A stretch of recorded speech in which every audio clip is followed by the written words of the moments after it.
Os he estado oyendo en esta conferencia, pero algo que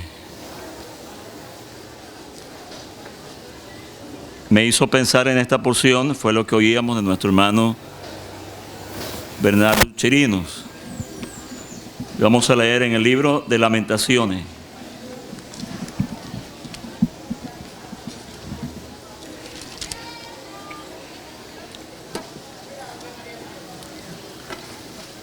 Lamentaciones, capítulo 1. ¿Cómo ha quedado sola la ciudad populosa?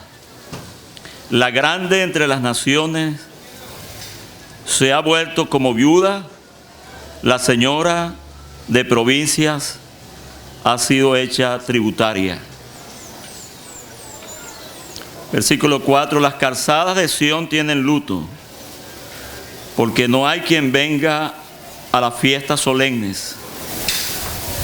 Todas sus puertas están asoladas,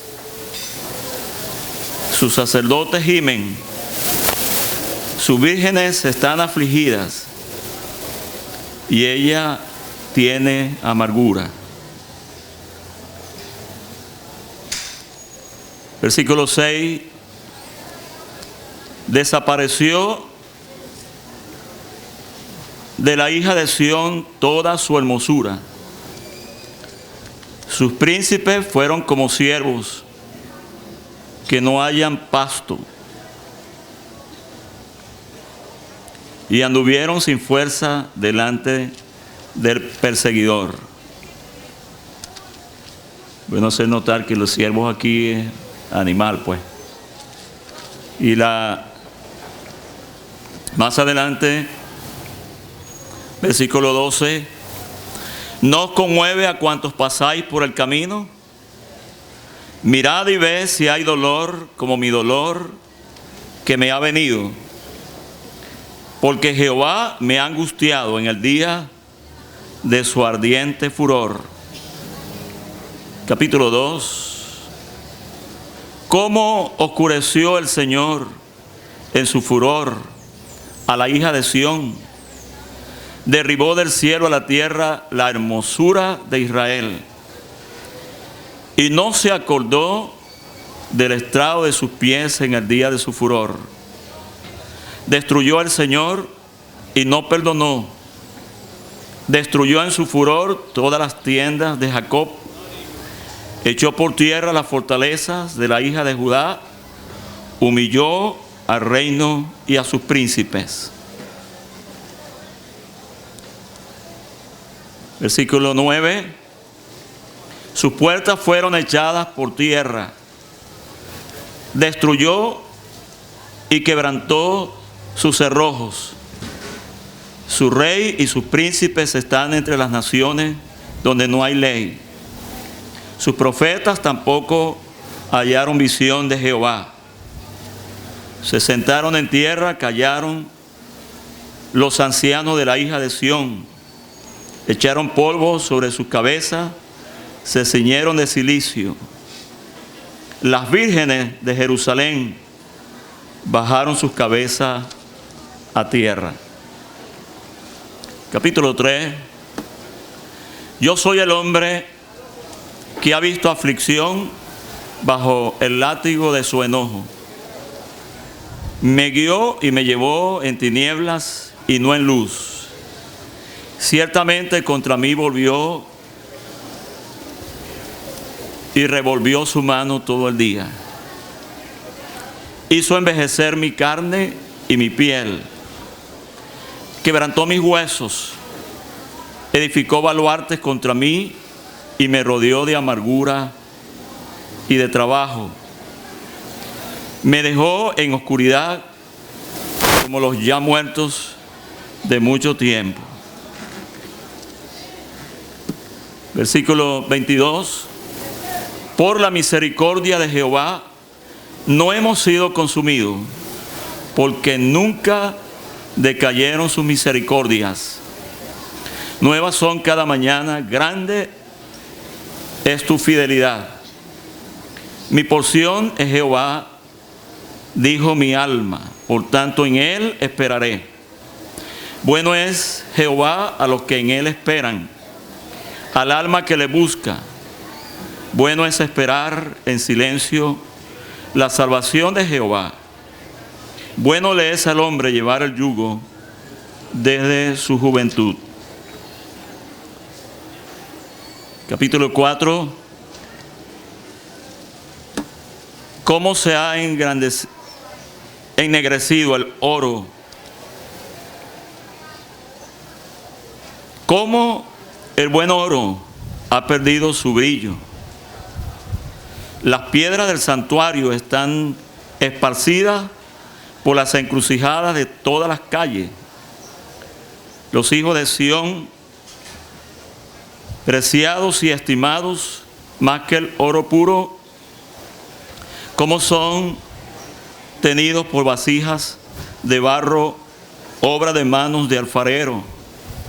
Aún los chacales dan la teta y amamantan a sus cachorros. La hija de mi pueblo es cruel como las avestruces en el desierto. Capítulo 5. Acuérdate, oh Jehová, de lo que nos ha sucedido. Mira y ve nuestro oprobio.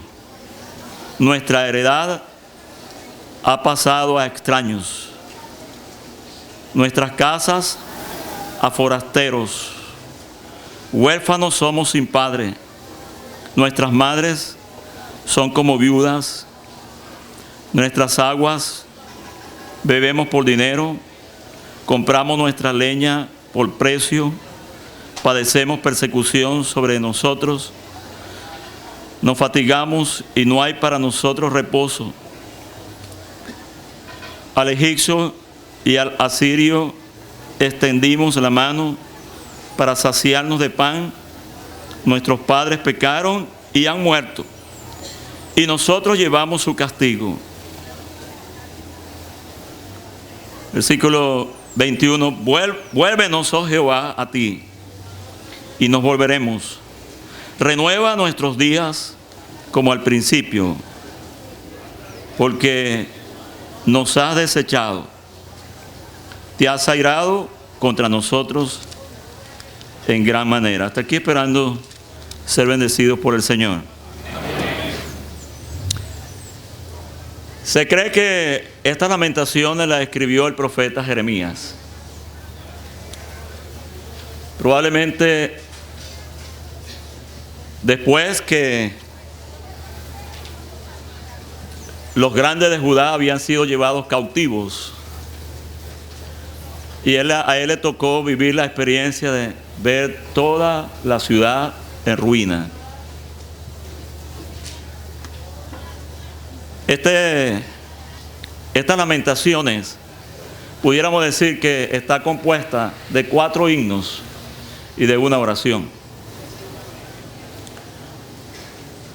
Cada capítulo, en excepción el capítulo 3, tiene 22 versículos, pero son 22 estrofas cada capítulo.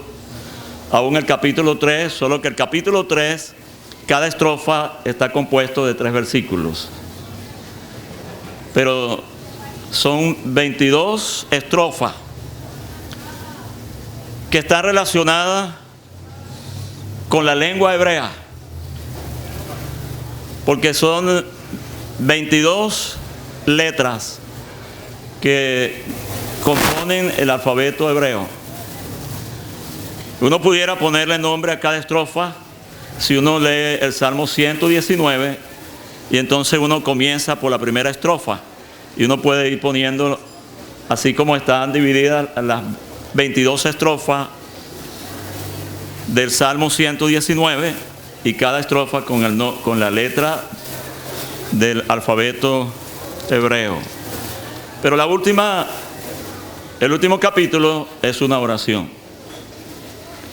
Y es una oración confesando el pecado. Es una oración que se parece a la oración del profeta Daniel en el capítulo 9 del libro de Daniel. Pero estos días he sido tocado pensando en estas lamentaciones, porque cuando uno pasa por cada ciudad, por cada pueblo de Venezuela, los venezolanos sentimos tristeza. Porque lo que hace tiempo uno lo veía como algo prestigioso, algo bueno, algo bonito, ahora está en ruina.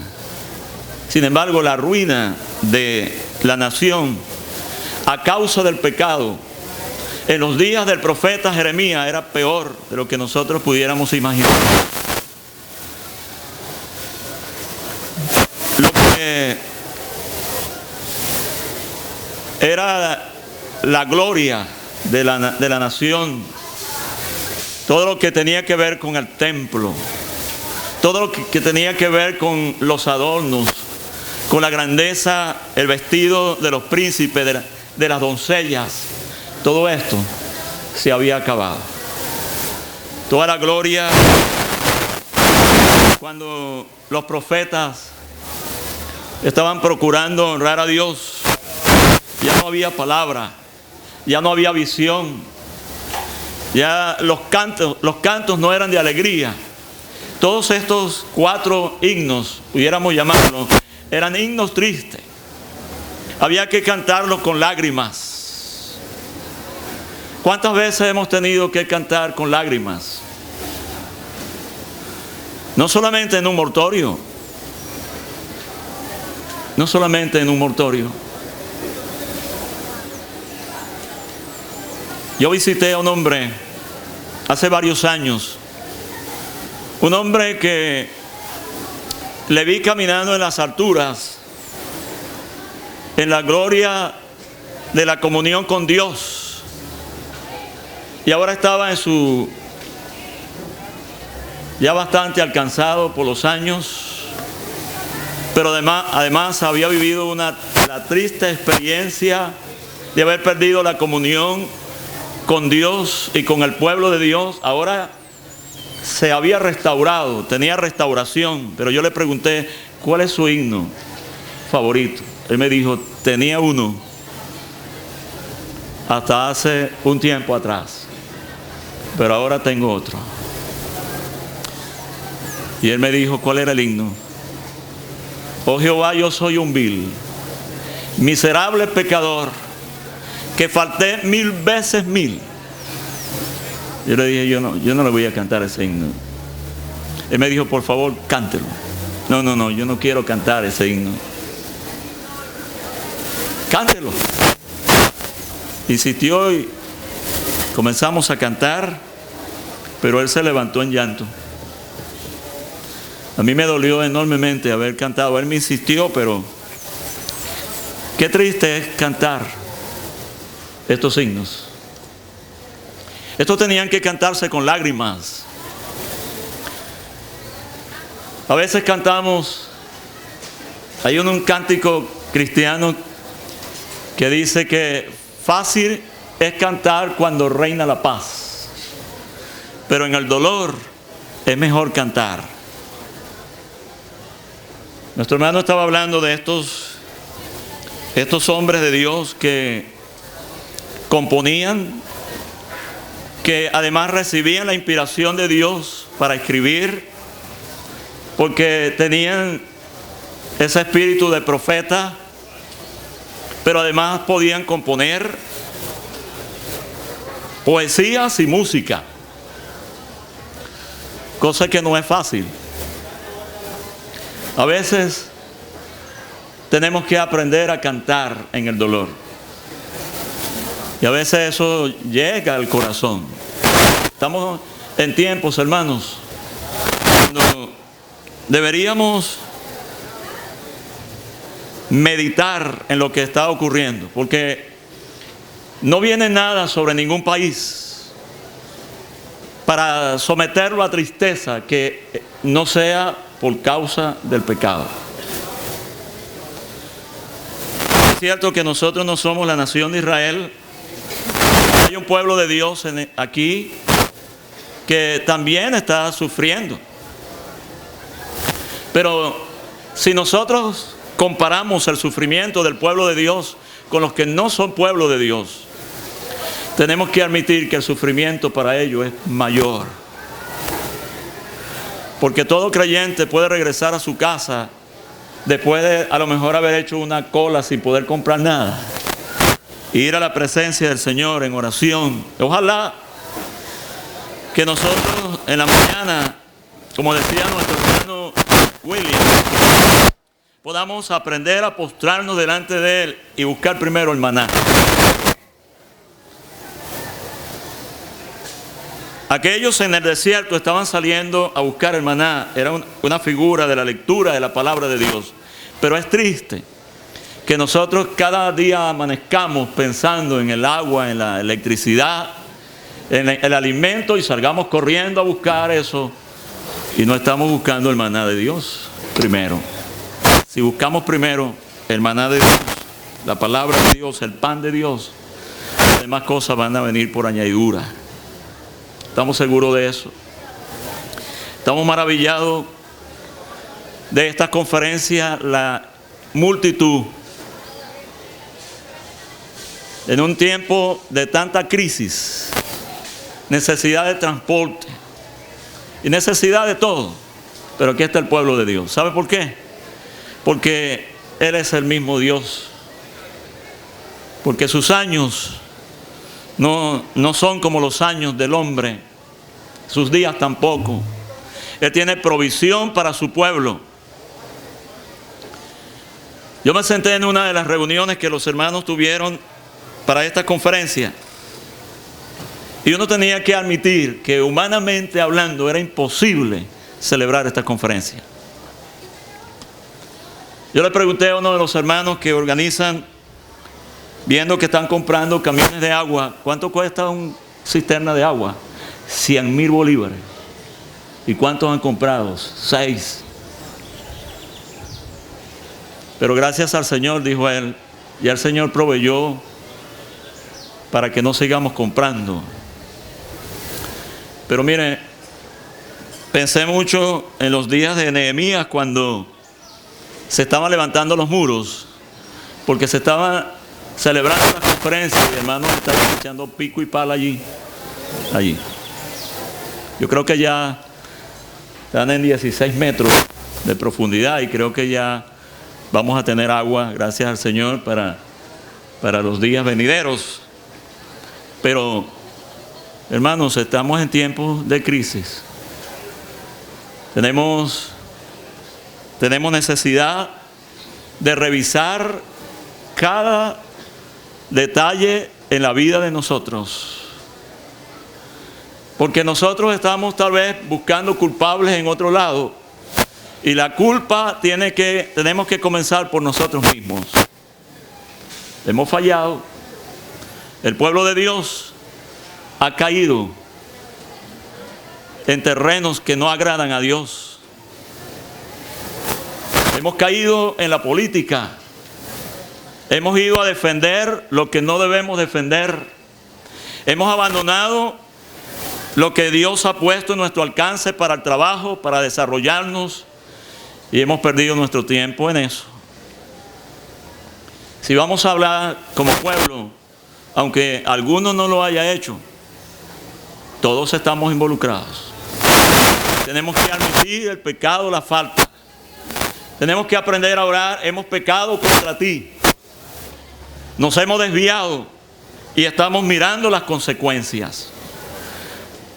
Aquí Él está diciendo, nuestros padres pecaron. Hay algo que podemos notar rápidamente, que por lo menos en el capítulo 1 Él está diciendo, primero viendo una revisión de todo, qué triste, todo está arruinado. Las puertas, todo está en el suelo. El oro está sucio, está negro. No, todo está convertido. Parece que aquí no vivió nadie. Los animales, las bestias del campo están aquí. Están amamantando sus crías aquí. Pero dice en el capítulo 2 que hay una gran caída. ¿Cómo oscureció el Señor en su furor a la hija de Sión? Porque Él produce, Él es el que permite la oscuridad cuando hay desvío, cuando hay desobediencia.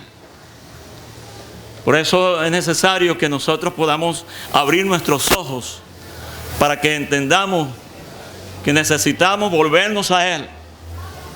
Pedir restauración. Esto necesitamos, hermanos, que Él nos restaure. No basta con venir a estas conferencias y regresar a nuestras casas, pero si en restauración en nuestras vidas hemos pecado, restáuranos, oh Dios, restáuranos. Y que ningún hermano tenga que verse implicado en ningún terreno político, ni viejo ni nuevo. Que no surja en ningún creyente la esperanza de una nueva política. Porque nuestra ciudadanía, dice el apóstol Pablo, nuestra política está en los cielos, donde esperamos lo que nosotros necesitamos y lo que este mundo necesita. Este mundo va a estar siendo gobernado por los hombres hasta que Dios quiera. Pero las naciones van a tener que acudir delante de Él. Y Dios va a establecer el juicio, está establecido, pero Dios va a juzgar a las naciones y lo va a hacer con justicia. Y va a establecer un reino inconmovible, un reino distinto, con un tipo de ley que Él quiso mostrarle a los discípulos. Y lo comenzamos a leer allí en el Evangelio de Mateo, en el Sermón del Monte. Entiendo que esa primera parte del Sermón del Monte es como la constitución del reino, para que el carácter de los del reino y de los que vamos a reinar sea distinto al carácter de los hombres de este mundo. El Señor dijo: mi reino no es de este mundo. Es triste que hermanos estén mostrando sus perfiles con una identidad política de cualquier lado, ¿sabe? Del color que sea. Usted hace mal. Nosotros tenemos una responsabilidad delante de Dios. Este pueblo se había olvidado de Dios. Este pueblo se había inclinado a la idolatría. Este pueblo había abandonado el culto, habían olvidado el sábado. Eso era que ellos tenían en todos los sentidos. Habían olvidado el año sabático. Hemos oído que había un día cuando no se debía que buscar el maná, o mejor dicho, cuando el maná no iba a descomponerse. Dios ha tenido sus provisiones, hermanos, siempre. Quiere que lo hagamos bien. Pero en el capítulo 4, un total abandono. Pero en el capítulo 5, la confesión. Yo digo, bueno, si Jeremías escribió este libro, era como el himnario de Jeremías, pero era un himnario donde solamente hay himnos de tristeza. Pero gracias al Señor, hermanos, porque no debemos dejarnos llevar por la tristeza, porque hay uno que venció, hay uno que está vivo, está triunfante en gloria, y nosotros no debemos cantar himnos como los himnos de aquella Jerusalén, porque nuestros himnos son himnos de triunfo. Hay uno que resucitó de entre los muertos y vive con una vida indestructible, como hemos venido escuchando. Él es digno de nuestra adoración. Cantamos no para alegrarnos, cantamos porque estamos alegres. Esa es la diferencia del mundo. Nosotros no cantamos para alegrarnos, cantamos porque estamos alegres. Que Él prospere su palabra.